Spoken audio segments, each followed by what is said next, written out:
Magandang araw mga master. Dumating na yung order natin na universal hose ng dryer. Ito, kakabit na natin. Maganda ito mga busing dahil ito ay universal.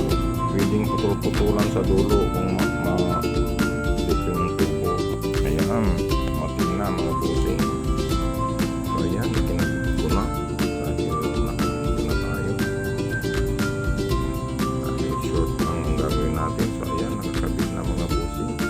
Medyo maluwang ng konti kaya nilagyan ko na ng zip tie doon sa silong.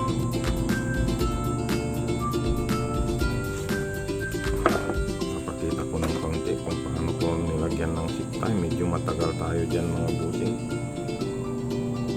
dahil malilit yung zip tie natin, pero okay din, nagawa natin ng paraan. Yan na mga busing, yung mga aso ko sumasayaw dahil gusto niyang magpa-video. Ayan, balik ng balik. Tingnan nyo, pinapakita yung ubod niya. Ayan mga busing, ganun lang ang paggawa natin.